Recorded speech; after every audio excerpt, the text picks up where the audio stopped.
subscribe to our channel and press the bell icon.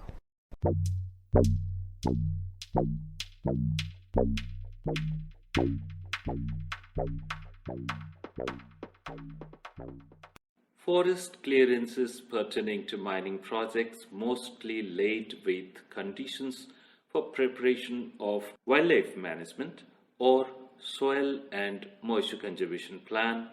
by the state in consultation with a reputed institute. This often takes prolonged time, resulting in considerable delay in the clearance process. Obviously, commencement of the developmental projects gets affected due to such delays, which ultimately leads to increased interest payment against project funds and subsequent escalation of implementation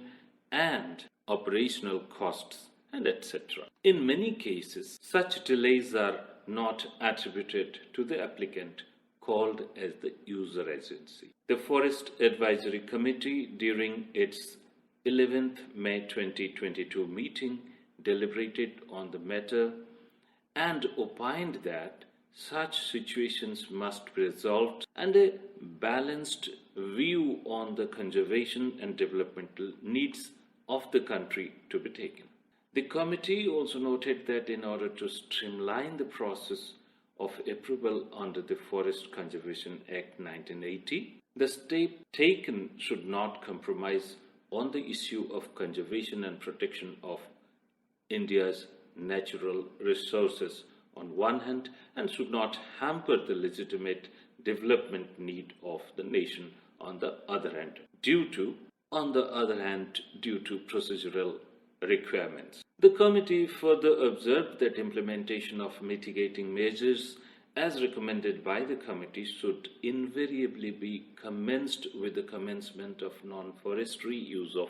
forest land. Under no circumstances, such mitigating measures should be delayed beyond 2 years to ensure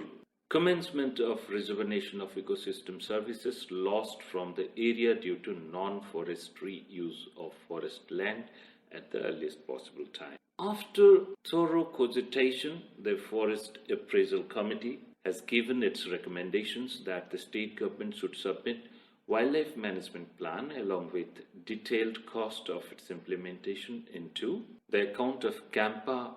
along with stage 1 compliance. However, in cases where it is not possible for the state to submit the compliance due to delay in preparation of such plan, a lump sum quantum of following amount may be realized from the user agency and submitted along with the stage 1 compliance.